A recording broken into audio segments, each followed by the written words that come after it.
queria agradecer ao Léo a sua presença. Muito obrigado mesmo. E seja bem-vindo. Primeiro, vou agradecer o Ivan, né? O Ivan, isso que está fazendo com a gente é que eu digo, a gente precisa, né, se unir, a gente precisa ter essa cumplicidade, serenidade, olho no preto no branco, né? E a nossa função, ela requer pessoas que nem você. Obrigado pelo convite. Eu quero salientar bem que eu tenho o prazer de poder falar, passar um pouco da experiência minha para vocês. Eu não sou dono da verdade, né? Eu vou passar o que eu fazer uma reflexão na preparação de goleiros, enfim, vou mostrar um pouco de jogo, treinamento, mas a minha ideia não é bater martelo nada, né? Simplesmente daqui a pouco fazer, refletir, quando eu vou buscar um estudo, vou buscar uma condição de me especializar e tento buscar o diferencial que vai me ajudar a progredir. Vou explicar um pouquinho do meu histórico, né? Antes de começar com o trabalho de goleiro, eu sou de Santa Rosa e cresci vendo um conterrâneo meu, que é o Tafarel, né, jogar a Copa do Mundo, enfim, e ter uma situação vitoriosa na carreira. Fui goleiro de futsal no tempo de criança, joguei dos 10 aos 15 anos, eu fiz atletismo, fiz basquete, fiz vôlei, tudo que tinha bola eu fiz e fui federado. Joguei vôlei pela Sojipa, joguei basquete pela União, joguei handball, eu estava para militar, então era estimulado, tive uma sorte muito grande de ser atleta. Antes de ser qualquer tipo de jogador, eu fui atleta. Aprendi a ter a vida de atleta. Então, eu posso dizer assim que hoje, né, a parte de goleiro foi um acidente para mim. De 1,90m, eu tinha esse meu tamanho, com 14, 15 anos, e fui para o Cruzeirinho, né? O Gilmar estava lá na época. Sim. 2000. E... Era melhor que eu, E a gente, eu em um ano, eu tive uma evolução muito grande em um ano, porque eu acho que eu já tinha uma condição atlética, coordenativa, em todos os esportes, enfim, e já tinha uma capacidade de percepção, de tomar as decisões, e acostumado com um ginásio lotado, jogando, que eu fui seleção brasileira de base de basquete.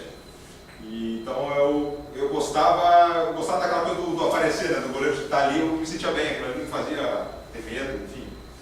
E comecei a trabalhar com goleiro, a carreira foi meteórica, né? Cruzeirinho num ano, Mojimirim no outro, Mojimirim era juvenil, júnior e fui profissional participante no mesmo ano, 2 anos de goleiro. Eu já estava no profissional do Mojimirim.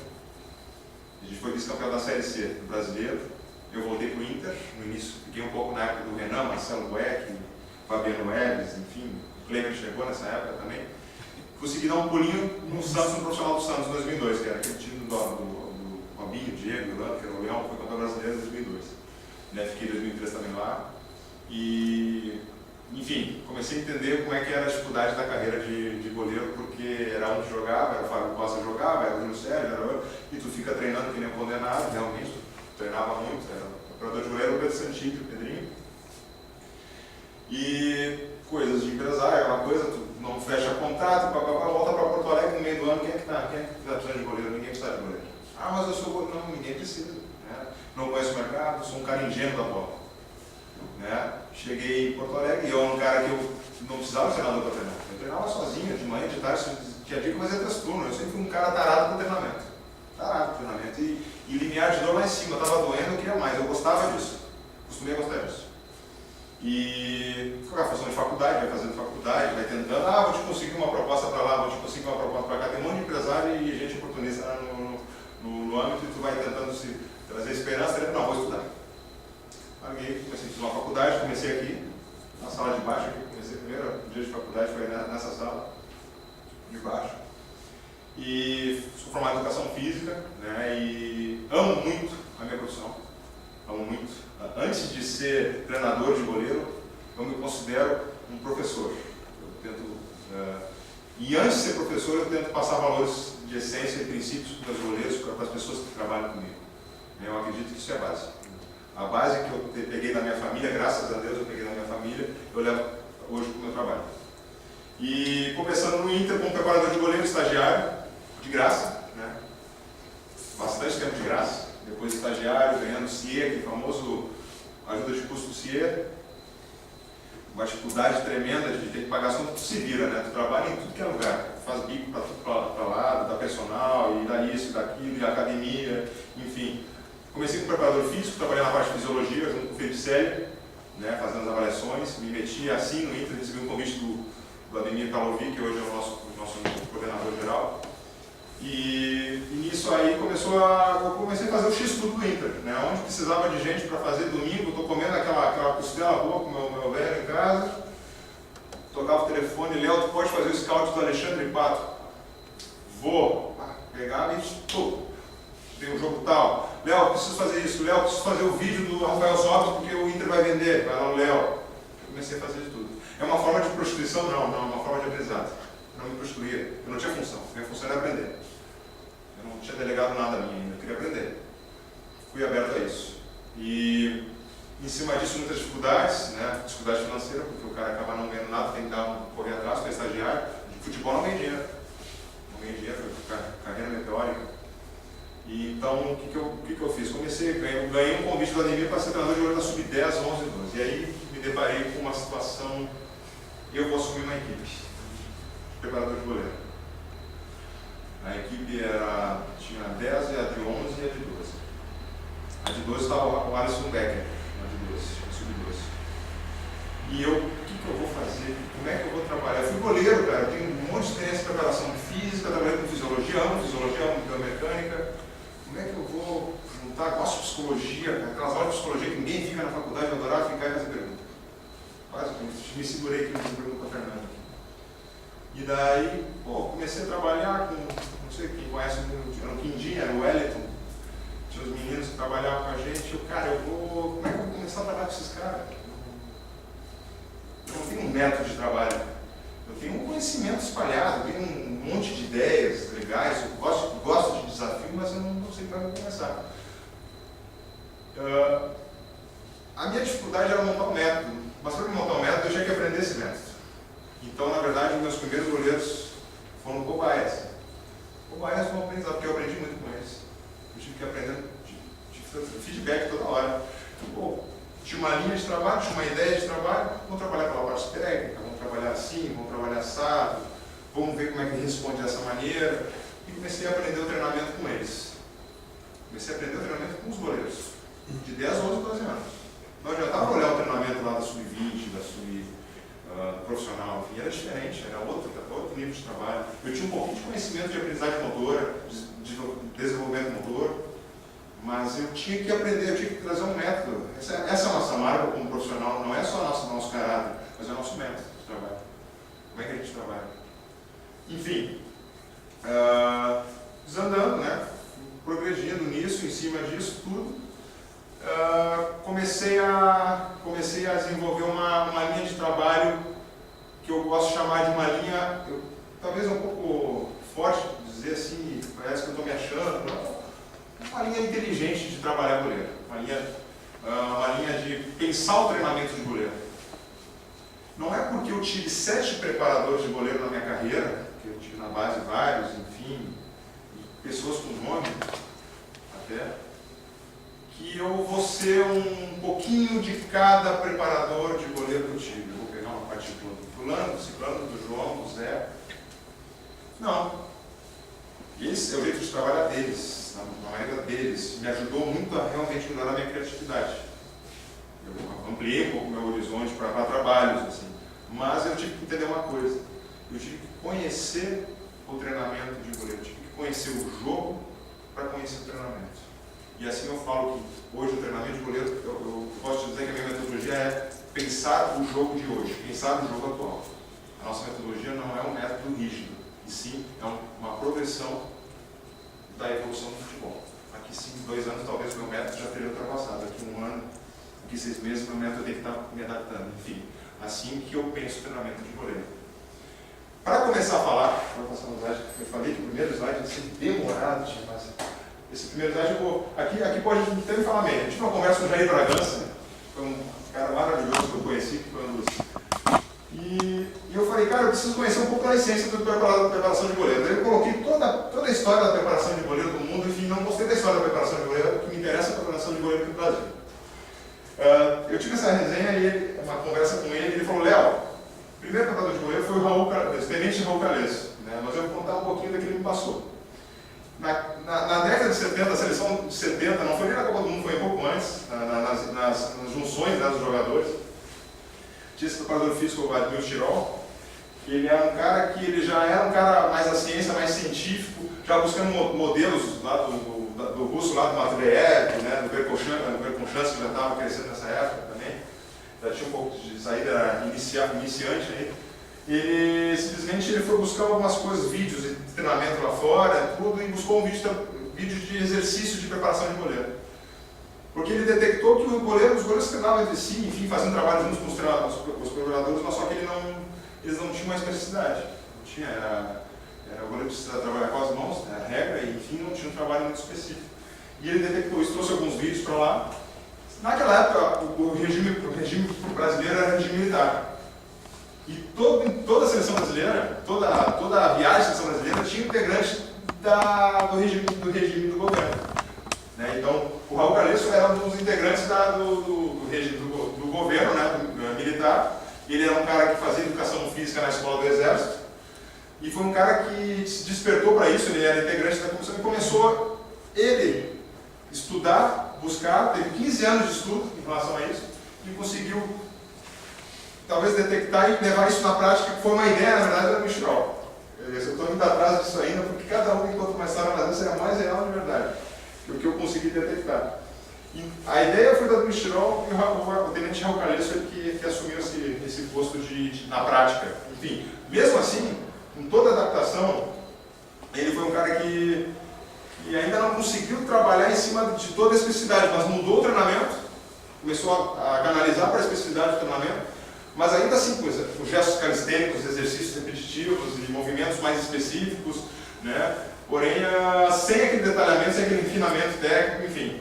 Em 81, foi o primeiro livro científico, foi ele que lançou, né? com uma abordagem bem específica mesmo, e com uma linguagem um pouco mais apropriada para o goleiro, e talvez alguns exercícios até hoje usados, né? E se usam exercícios, até exercícios que eram do Exército, que era finca-pé adaptado para gestos técnicos, enfim. E, enfim, essa foi a década de 80 que ele lançou esse livro. Em 90, daí eu vou trabalhar um pouco em cima da evolução do treinamento de goleiro. A década de 90, a característica da década de 90, ela começa pelo interesse, já tem um interesse científico no treinamento, já tem um interesse, talvez a busca não é tão constante, mas já existe mais um processo de refinamento técnico aqui no Brasil. Tanto que a gente tem goleiros dessa década muito técnicos, que é o Tafarel, o Zete, Veloso, enfim, o Sérgio. Pô, gente, me ajuda aí, porque olha, eu nasci em 84, cara, então, obrigado aí. O André, o Carlos, enfim. Cássio. E já tem, tu vê que os goleiros já têm um refinamento, tem uma diferença dos goleiros da década de 80, ali, meados de 75, 80 e a década de 90. Tu vê que já não existe mais aquela queda com a encaixe do lado do Ronaldo, do Corinthians, não existe mais, tem várias mudanças técnicas já, tem mais um refinamento, já tem um pouco mais do estudo da técnica. O Schneider no Inter foi um cara que contribuiu muito, né? Lá no próprio Botafogo foi o Bragança, o Jair Bragança, tem o Valdir de Moraes foi um dos caras do Palmeiras, o Nielsen também do Flamengo, então vai surgindo essa preocupação com a parte técnica e refinamento. Em 2000 tem uma predominância do trabalho da década de 90, que eu acho que é a mesma preocupação técnica, não teve muitas mudanças nesse conceito, agora tem um pouquinho de um progresso na evolução e a preocupação com o trabalho de força do goleiro, já começam a ver a especificidade sim, da parte metabólica do goleiro, já começa a ter interesse por identificar as variáveis metabólicas e neuromotoras do goleiro e já na prática, já começam a testar na prática, começam a surgir muitas teorias, isso aqui no Brasil. Porque lá na Rússia, já na Alemanha, já está um pouco mais envolvido através do treinador da Alemanha, que é o treinador do Andrés Kopp. Ele, mas depois dele teve um cara que começou a introduzir a parte técnica, que é o Sepp Maier. Perfeito. Em 2010, que é a geração de hoje, Léo, chamo de década da facilidade de formação. A gente já tem uma preocupação tática e já tem uma abordagem mais científica. A gente começa a buscar mais a fundo estudar e já usar um estudo mais moderno da parte tática. Porém, que é a questão da... Pessoas que têm muita informação, quando a gente tem muita informação, a gente tem que se preocupar com a qualidade dela e de onde vem. Que eu gosto de falar que a nossa geração é a geração YouTube. E essa é a minha preocupação. É muita informação, é muito treino bom, é muito treino criativo, é muito cara inventando coisa legal. Legal. Só que o problema é que eu gosto de falar muito assim que treinamento errado quase não existe. Treinamento errado não existe. Tudo que tu fizer, toda ação que tu fizer é uma ação pensada ou não, ela vai ser interpretada por uma maneira e daqui a pouco vai virar uma mecânica de movimento. Então tu tem que cuidar muito, porque treinamento errado só tem uma forma de treinamento errado. Tu tem um objetivo A e uma execução B. Daí isso é treinamento errado. Eu posso fazer um treinamento mecânico, totalmente mecânico, mas eu tenho o objetivo realmente de exercitar o meu goleiro. Beleza. Parte física dele, ou daqui a pouco reproduzir um gesto, tentar facilitar o processo de gesto com o motor dele. Enfim, é um objetivo. Legal. Então eu posso trabalhar em cima de um trabalho de força tentando buscar resistência. Então é dentro desse processo que começa a questão de fotografar o que é realmente são as informações que a gente está cheio.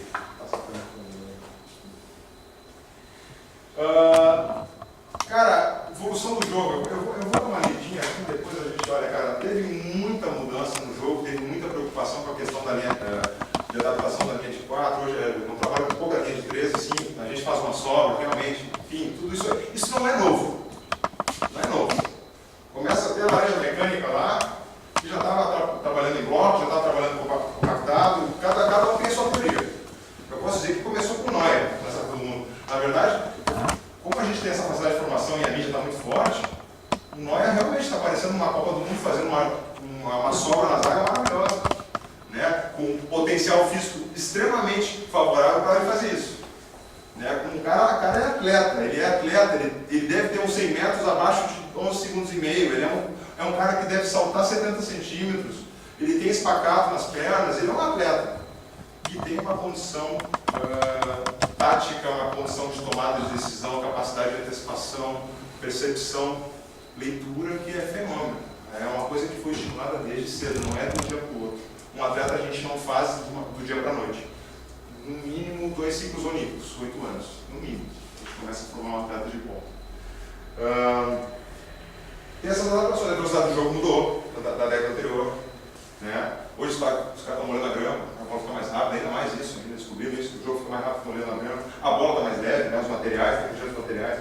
Dinâmica de jogo, hoje o jogo ele vai, ele volta, ele não tem aquele marasmo mais, hoje a preocupação com a defesa é muito grande. Ocupações de espaço, eu já falei, transições ofensivas e defensivas, a gente tem uma participação na parte da transição ofensiva e da defensiva também, isso eu vou falar mais para frente. A gente tem uma condição de eu vou jogar quarta-feira, domingo, eu já estou sabendo o meu adversário que eu vou jogar, eu sei como ele joga, como é que ele chuta, como é que ele respira. Né? A estatística também, isso é uma outra coisa que eu vou falar, que a gente tem que levar muito cuidado com a questão da informação da estatística. O importante não é tu ter estatística, o importante é tu saber discernir ela, para o que vai servir para ti. Às vezes, eu vou dar um exemplo, o Luxemburgo gosta, eu vou falar o nome, né? O Luxemburgo gosta de trabalhar com uma coisa interessante, ele trouxe uma coisa nova. Ele gosta de posicionar os goleiros no primeiro pau. É novo, legal. Porque, segundo ele, a estatística que ele tem, 70% das bolas que são decisivas de cabeceio direto são ali e os gols saem dali.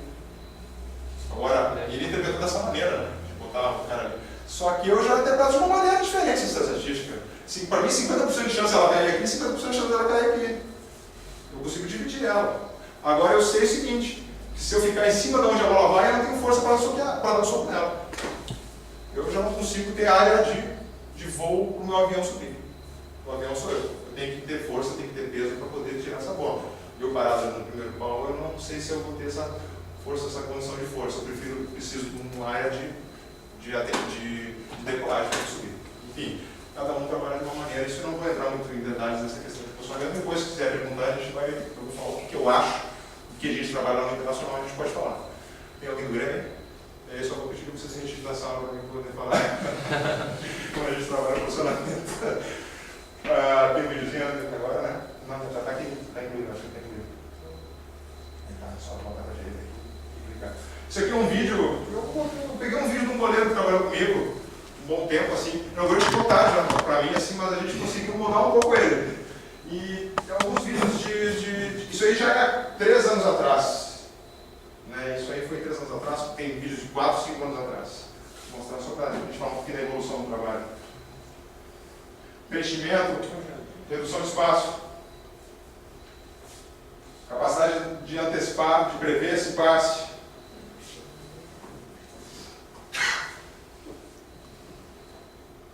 O cara tem que ter velocidade para chegar numa bola dessa, ainda mais que esse é o menino aqui do Fluminense, o Birubiru, que é mais rápido que ele.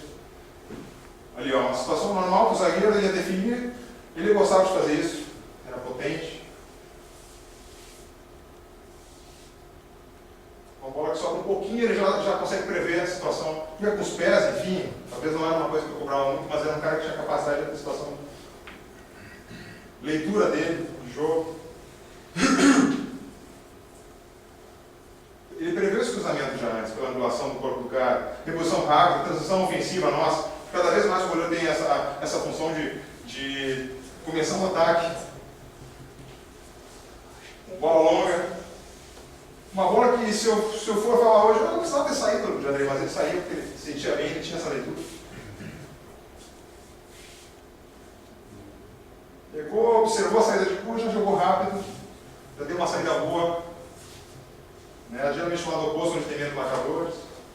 Aí, ó, dividiu. Já joga rápido, pega os caras com a calça na mão.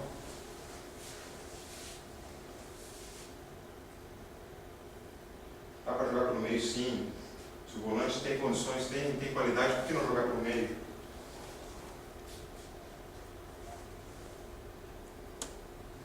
E a imagem não é tão boa, não dá para ver, né? A bola fica meio...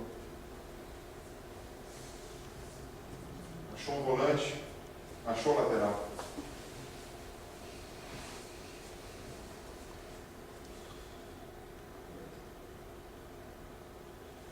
A gente não precisa dar um chutão, a gente pode ter condições realmente de dar uma boa saída de bola para a nossa equipe. A gente não só tem a capacidade de defender com a mão, enfim. Isso aí não é de um dia para a noite que a gente consegue... Tem cara que tem uma facilidade maior de achar passe. Dá para ver a bola? Tá bem ruim para ver a bola.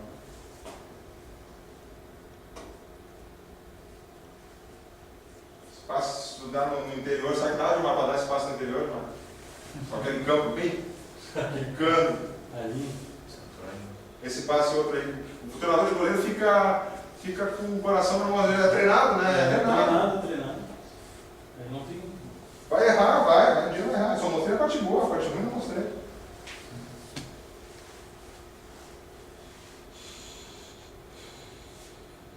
Se dá na canela essa bola? Não deu. Uma boa inversão. O goleiro, que muito, ó, bota no chão, a facilidade dele é bater no chão, ó. Ele precisava. Ele tem essa facilidade, a nata dele, né? O goleiro potente, tem uma batida curta, não precisa de lá. Aí é um gol final estadual. Casca, Valdívia faz o gol. Finalzinho estadual, decidiu o campeonato nosso. Ele jogou no grupo, né? Jogou. Até não fez uma boa partida contra o Grêmio. Enfim, vou mostrar esse vídeo é o seguinte: esse é um menino que está na base, que já começou numa época onde não se falava da questão de sobra, de livre, enfim, uma coisa moderna. Só que é um menino que a gente já tinha interpretado lá antes, que ele tinha essa facilidade, essa potência, a qualidade com os pés, uma velocidade incrível. Um menino que não tinha uma coordenação tão boa, não era um goleiro que enchia os olhos de um preparador de goleiro, como vê a técnica dele, era um goleiro simplesmente eficiente. Muito trabalho. Qualquer treinador que trabalhou com ele falava esse goleiro, ele me dava segurança porque os caras enfiavam a bola, ele estava na jogada, jogava a bola nos pés dele, e não se apertava, ele pisava na bola, ele tinha calma, ele não se apavorava, e se apertasse, jogava para escanteio a bola. Era um goleiro que, vou dizer para ti assim... Ele era uma aposta da base. Era uma aposta, mas só que na verdade ele virou uma aposta, porque ele não era aposta, né? Ele era o Alisson, 9-2, né? E ele é 9-3.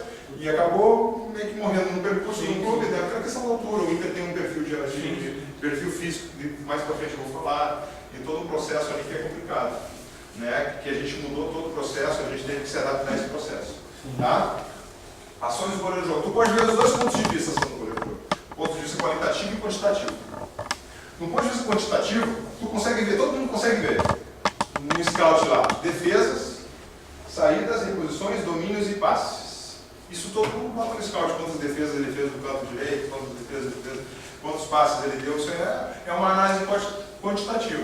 Agora tu pode olhar também o jogo, o goleiro, de uma outra forma, uma forma qualitativa, que é posicionamento, posição expectativa, percepção, leitura, tomação e acabamento. Como é que tu faz isso no scout? Daí eu acho que o scout entra muito na questão da análise de vídeo.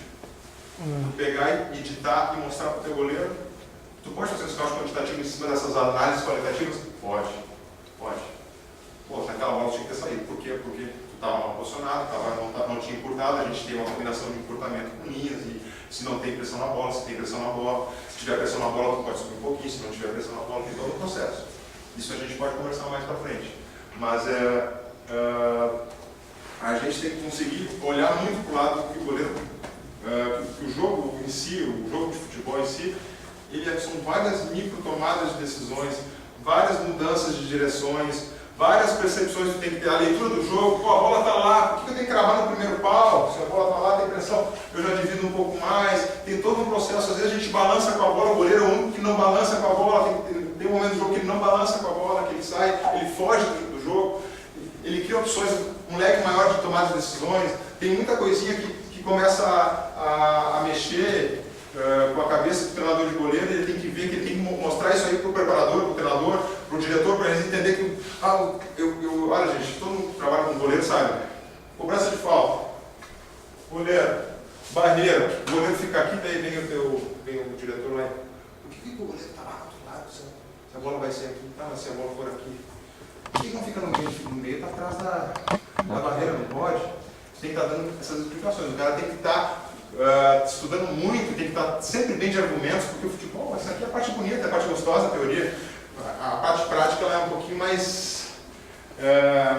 Tu tem que ter argumento, tu tem que aprender a dar argumento não só para pessoas que conhecem muito, mas também para quem não conhece. Isso é o mais difícil.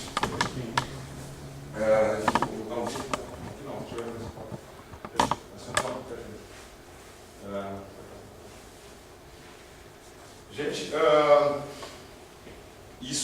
isso aí sou eu, tá? Eu que fiz isso aqui. A minha ideia, não quero mais ninguém, não trouxe ninguém.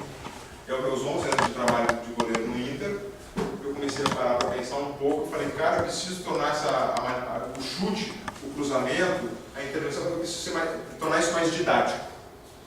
Não adianta chegar para o meu goleiro e falar, tu tem que pegar. Pegou, boa, o cara fez a técnica totalmente errada, mas pegou boa, e dá boa para ele começa a condicionar que aquilo ali é certo para ele, e ele vira um goleiro que pega, que espalma tudo para frente, que solta a bola, mas ele pega. Esse jargão não me convence. Eu acredito assim, ó, eu dividi a ação contrária ao goleiro, que é um chute, um passe, uma intervenção, um cruzamento, em duas fases. O pré-contato com a bola do batedor, do atacante, com o pós-contato da bola. Para tentar tornar isso mais claro. Tentar trazer clareza para eu poder entrar numa sala de aula e explicar como é que funciona o chute do goleiro. Que eu acredito que seja muito parecido com o recebimento do saque do vôlei, o recebimento do saque do tênis. Né? Por que a técnica do goleiro não é estudada? E a gente quer botar a banca e dizer que a nossa técnica a gente tem que ficar com a bunda lá no chão, o posicionamento tem que ser embaixo. E por que alguém já pegou e parou de olhar artigo científico da posição expectativa do vôlei? Tem artigo científico. Tem artigo científico também falando sobre a posição expectativa do tênis, por que eles ficam naquele balanço. Alguns usam um termo em inglês que é chamado bouncing, né, que deixa o movimento um pouquinho mais rápido, que é o tremer perna. Você já viu no futebol americano os caras fazerem aquele trabalho de mexer perna, isso aí aumenta em centésimos, milésimos de segundos, melhora, na verdade, a resposta de velocidade de saída. Né? Enfim, eu comecei a dividir isso, dividi em 6 fases. Essa ação, para mim, é dividida em 6 fases. A primeira fase do pré-chute seria todo esse processo Primeira fase do posicionamento seria todo aquele processo ali, só que sem o contato da bola. Posicionamento. Já vou até lembrar depois falar. É estratégia de ocupação de espaço visando a facilitação e qualificação da ação técnica, tática e física. Pode ser estático o posicionamento, a bola está parada, e a bola está andando. Como eu vou me deslocar, como eu vou parar a inércia do meu corpo? Como eu vou tirar a inércia? Estou indo para cá, se eu parar, a tendência do meu peso é ir para cá. Então eu tenho que trazer uma força ao contrário, força excêntrica, eu tenho que deixar aquilo ali ao contrário, eu tenho que neutralizar onde eu estou. Eu tenho que chegar antes do contato da bola. Eu não posso chegar junto com o contato da bola, eu tenho que chegar antes do contato da bola. Como eu vou chegar antes se a bola joga rápido? Dá um jeito. Daí entra a questão da percepção, leitura, enfim. Esse é o posicionamento. Dividir na primeira fase é o posicionamento. Tu pode sair de uma situação de chão, vai dar um soco, cair no chão, vai ter que reposicionar, então é posicionamento. Segunda etapa. Posição expectativa. Cara, isso é a coisa que eu mais olho quando eu vou assistir um jogo, um treinamento, eu olho a posição expectativa do goleiro, porque tem cara que é lá no chão, tem cara que é alto, tem muitas maneiras, eu vejo muita gente trabalhando de diversas maneiras isso aí. A posição expectativa, vou ler primeiro o que está escrito: estratégia corporal visando a qualificação da ação, realização e visualização da bola. Tem diversas maneiras, e essa posição expectativa ela não é só uma, gente. Ela tem diversas maneiras, ela tem várias macetes para a gente tentar otimizar a situação de defesa ou de ação. Como eu trabalho? Posição expectativa, tem muita gente que eu vejo assim, cara, os meus goleiros trabalham assim, com um ângulo de tantos graus, com a bunda para trás, pontinha do pé. Espera um pouquinho. Eu tenho um goleiro que tem encurtamento na posterior, ele não pode sentar a bunda lá embaixo. Eu não posso fazer o mesmo posicionamento do meu goleiro que tem encurtamento aqui na posterior, para trabalhar sentadinho aqui para trás. Então, ele não consegue. O agachamento mais natural que a gente consegue buscar no ser humano é da criança. Alguém já viu um bebezinho começando a caminhar? Ele vai com um dão lá no chão e consegue ficar equilibrado. O adulto tenta fazer e não consegue. Esse agachamento é difícil a gente buscar, mas eu tento todo dia fazer um trabalho para tentar melhorar isso aí.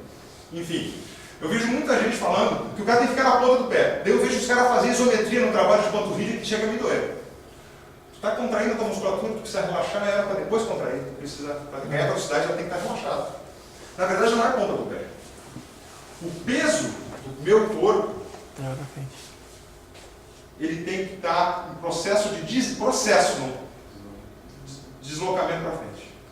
A tendência do meu peso é ir para a ponta do pé. Eu não tenho que ficar com os calcanhares no chão e daqui a pouco resolver subir. Não é isso aí. O meu centro, eu desloco o meu centro de gravidade para frente. Pronto. Já começa por aí. Outra coisa. Muita gente fala, Léo, tu tem que posicionar o goleiro mais baixo, porque ele precisa de arranque, ele já vai arrancar baixo para ir na bola. Espera um pouquinho. Na saída de boa, eu fico meus goleiros em pé. Soltinho. Solto, relaxado. Por quê? Primeira coisa, só nesse projeto de tronco para frente eu já ganho o desequilíbrio que eu quero para arrancar. Outra coisa, minha base está mais curta. Sim. Né? Alguém pode vir aqui para mim, só me dar um exemplo rapidinho. Pode vir, Wilson. Eu gosto de trabalhar com exemplo prático, a gente é prático, não adianta. Aí pegou ali, sabe? Dá uma sentada ali, dá uma sentada assim no relaxamento. Se eu falar foi, eu chego primeiro que eu estou com 120 quilos, só porque eu estou em pé. Tu vai ter que erguer para ir. Não vai conseguir ter tanta força. Enfim, não vai conseguir tanta força. Então, na saída de gol, eu prefiro que os goleiros fiquem em pé. Porque acho não, tenho certeza, já fiz esse teste. Deixa o cara mais rápido, deixa o cara mais móvel, o tronco do cara fica mais móvel, porque a gente não sabe se ela vai vir rápida, se ela vai vir lenta, se eu tenho que deslocar mais de 3, 4 passos, ou se eu tenho que deslocar só um passo. Então é muito mais favorável para tu coordenar o movimento, para uma coordenação e definir a cara que vai na bola. Obrigado, pessoal. Enfim, bola de longe, chute de fora da área, a posição, a expectativa do meu goleiro é um pouquinho mais alta, mas não tão alta. Tá? Por quê? Porque eu ainda sei que o chute de longe me permite, se eu quiser trabalhar uma passada lateral com leveza, eu trabalho. Se eu quiser cruzar minha passada, direita e esquerda, eu consigo trabalhar porque dá tempo, gera tempo. E eu sei que a passada cruzada é uma passada que ela produz força. Ela produz força. Então eu sei que ela também produz amplitude. Então o chute de longe me permite ainda ficar um pouco mais em pé. Eu tenho a questão também da visualização, eu fico numa visualização boa ainda da bola. Entrou na área diagonal comigo, cara a cara. Posição alta? Daí entra a dúvida. Posição alta demais, o cara, meu goleiro tem 94, se ele ficar em posição alta, ele não pega uma bola, ele vai tentar tudo tirar com os pés a bola. Ele não vai conseguir. Ele não vai conseguir dar uma base boa para produzir energia e a defesa ser para frente. Ele não vai conseguir. Ele vai com certeza tentar defender com o pé ou buscar a bola para trás. Vai abrir o ângulo dele. Então, o que eu trabalho muito é a questão, entrou cara a cara, preenche. Preenche. Por quê? Não tem ângulo, tu já aumentou a situação, tu tem uma base para frente e aqui tu não precisa de voo, passada, nada. Aqui é raio de ação. Salão, gente. Quem gosta de futsal? Futsal, para mim, é um dos esportes mais ricos do futebol de campo. Futsal, no máximo que tu vai fazer, tu não vai conseguir nem trabalhar deslocamento, tu vai tentar defender a bola, então tu vai ter que só trabalhar. Tu vai trabalhar um encaixe, tu vai trabalhar uma defesa em projeção, tu vai trabalhar numa zona que tu consegue trabalhar alto, e tu tá com uma base sólida, e o atacante não vai te ver, ele vai ver tu um monstro, um muro. Isso aí já baixa a posição expectativa. Tem que ser trabalhado. Não adianta trabalhar, tem que fazer isso, o cara não trabalha exercícios específicos para ele se sentir à vontade. O goleiro tem que se sentir à vontade na posição de expectativa. Se Léo, não estou me sentindo à vontade, tu tem que detectar o porquê que ele está dizendo isso. Ele está dizendo isso porque realmente ele não consegue fazer, ou porque ele realmente não adaptou e ainda não mecanizou esse trabalho. Porque daqui a pouco tem que tentar provar todo dia para ele que aquilo ali é um jeito que vai ajudar ele.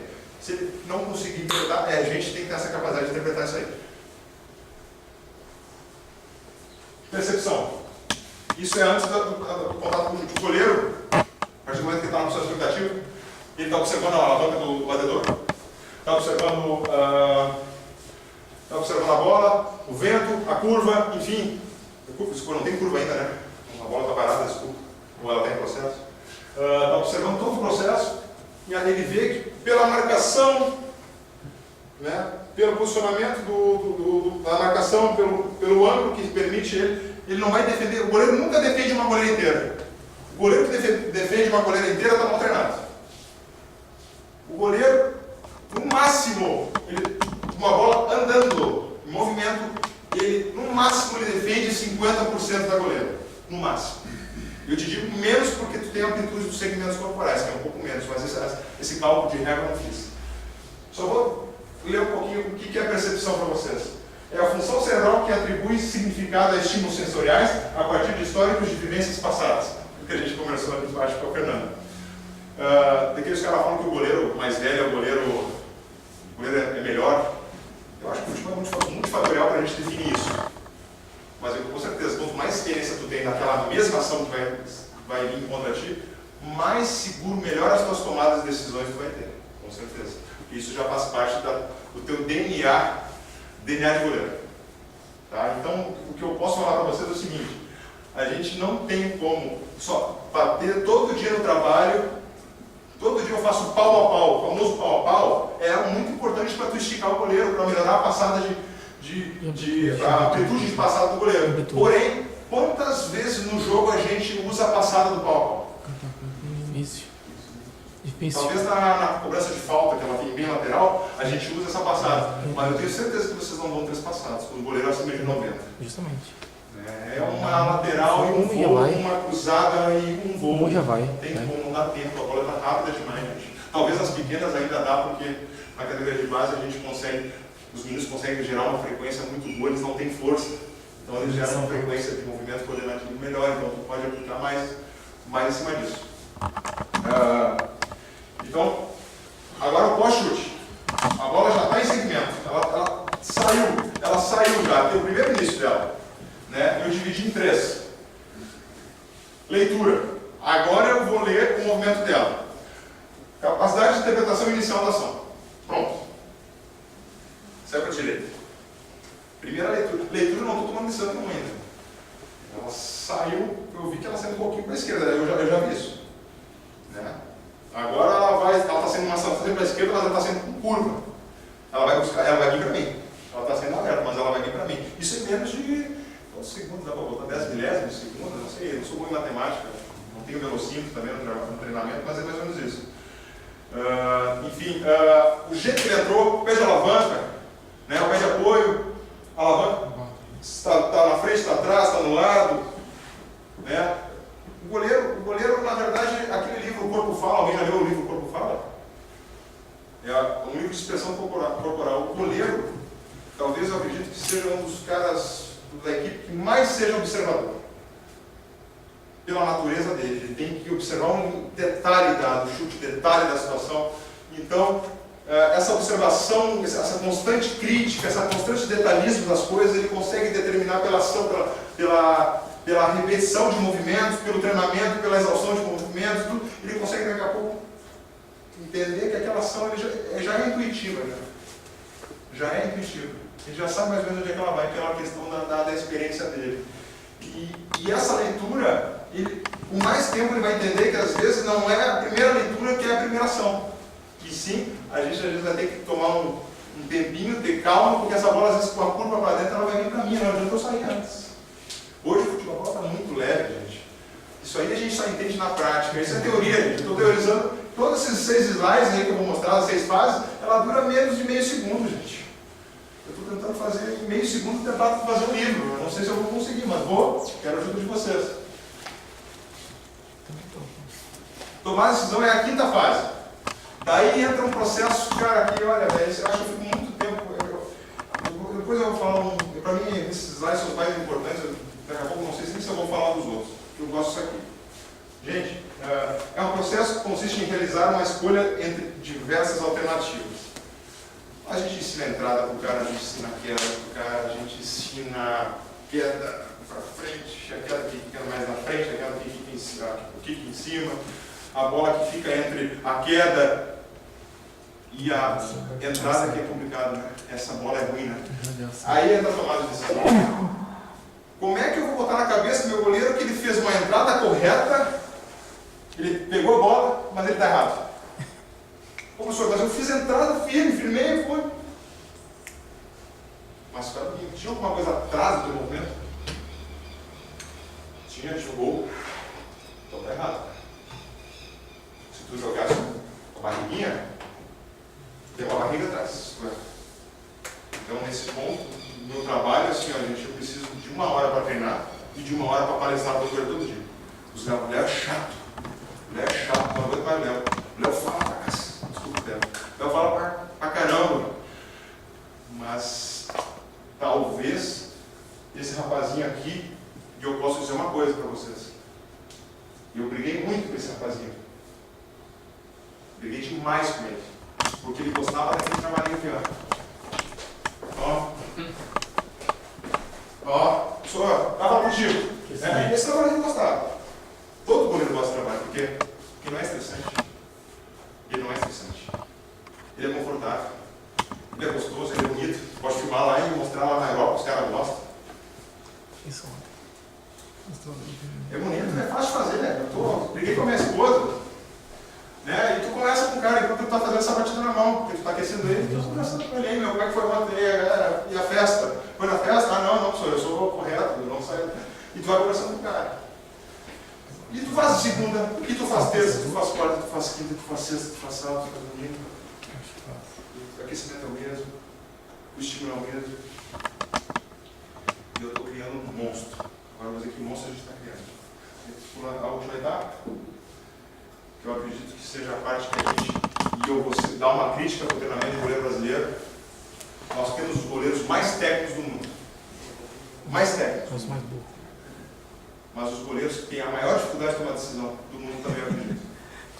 E é ruim de falar isso. Mas eu vejo o Tadeu Schmidt fazer papagaiada todo dia, que é um cara que revoluciona realmente. E falar dos goleiros como um gato, né? Caramba, aquilo ali agora.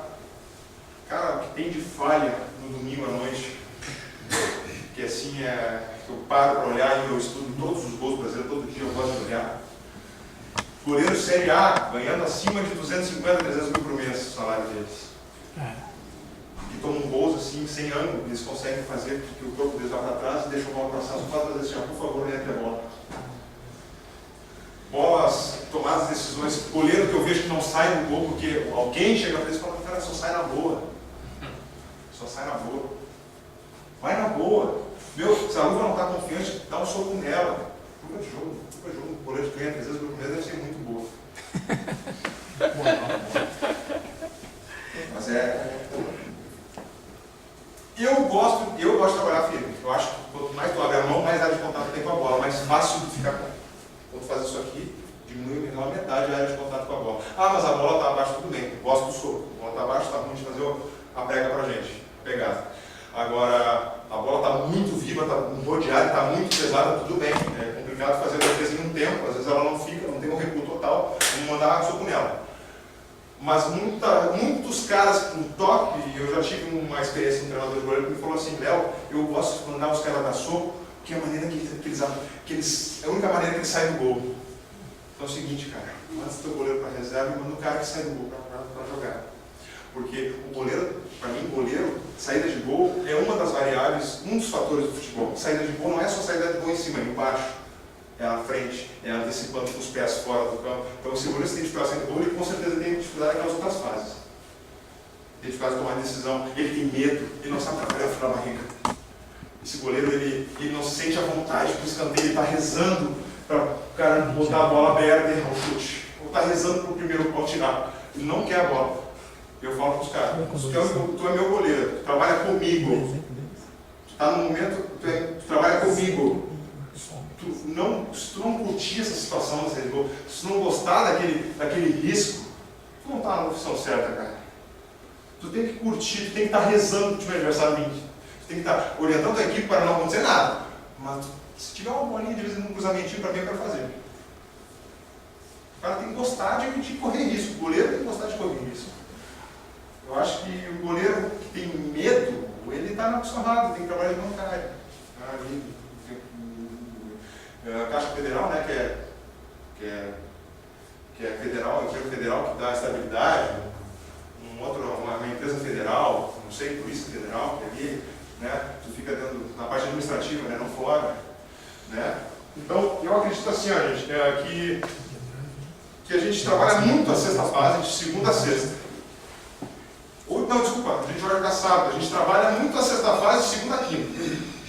Daí, sexta-feira, eu vou fazer um treinamento especial hoje para vocês, um treinamento focado para o jogo. Eu vi muita gente falar isso também. Eu vou fazer um treinamento focado para o jogo. Sexta-feira. Por que eu não fiz segunda, terça, quarta, quinta, sexta-feira também? O jogo. O jogo de futebol tem 11 jogadores, tem todas aquelas situações que eu falei ali, e eu só trabalho no acabamento. Meu goleiro sabe, tem uma pegada, tem que ver a pegada do meu goleiro. Tem que ver a entrada do meu goleiro. Tem que ver a queda rasteira do meu goleiro. Fera. Agora, ele não sabe como fazer, mas é fera. É esse ponto que eu acho que... daí os caras vão perguntar: mas como é que eu faço isso na prática, não? Gente, quando a gente era criança, quem tem condições... Eu ganhei um Lego da minha mãe. Eu consegui fazer tanta coisa com aquele Lego. Eu desenhava um carrinho, um caminhão, um aeroporto com aquele Lego. Agora eu tenho dificuldade de olhar o jogo todo dia na televisão e não conseguir ver quais são as variáveis qualitativas e quantitativas desse jogo e tentar transferir para o meu treino e bolar uma situação que eu vejo que ele tem dificuldade, que posso trabalhar todas as situações que eu falei antes das 6, 5, 4, 3, 2, 1 fases. Eu acho que custa botar uma bola no meio de campo, várias bolas no meio de campo, pedir para 3 goleiros chutar, só que um só vai chutar. E botar um cara na linha da grande área, um pouquinho para dentro, botar o no gol e começar a botar um pouquinho. Porque na verdade a gente quer botar a bola aérea para o cara sair, o trabalho ficar bonito. Bota umas bolinhas fraquinhas que quiquem antes, que fiquem entre o teu goleiro antecipar e o outro goleiro que vai ter que ficar no gol, vai ter que sair. E invente isso. Treina analiticamente isso aí, para tu ver se não vai dar evolução do teu goleiro. Os goleiros têm dificuldade de, essa bola é minha, não é minha. Se tu analiticamente tu treinar esse trabalho, teu treinamento analítico está sendo muito bom. Que tu pode repetir, pode exaustivamente repetir. Cada bola sai com uma pressão diferente, sai com uma curva diferente, e teu goleiro vai começar a ficar experto em tomadas de decisão. Ele pode ter um goleiro que não saiba defender muito bem, mas ele não vai errar decisão. Daí tu vai ver. Daí eu vou fazer um outro questionamento. O goleiro, por que tu vê aquele goleiro do Strongest que veio jogar contra o Inter? 1,78 m. Ele saía todas as bolas. E ele pegava todas as bolas firmes na saída. E ele botava a bola sempre com o cara saindo certo. Daí eu fico pensando, mas esse cara não tem treinamento de goleiro tão evoluído como o nosso. Será que tem? O cara nem tinha treinador de goleiro, eu não lembro, treinou, só chutou uma bolinha, o goleiro dele chutou, enfim. Como é que esse cara tá? Porque esse cara daqui a pouco, ele foi treinado por um cara que não era treinador de goleiro, que não tinha muitas teorias, que não tinha ideias, mas ele foi treinado por um cara que chutava a bola todo dia pra ele. E chutava sem se preocupar com a confiança, chutava pra fazer gol, todo dia. E daí ele ia jogar o coletivo, não tinha ninguém cobrando ele. Então ele conseguia tomar as decisões dele à vontade. E ele virou goleiro. Ele não foi limitado na formação dele, então eu vou dizer assim, mas olha, qualquer cara que chuta uma bola pode ser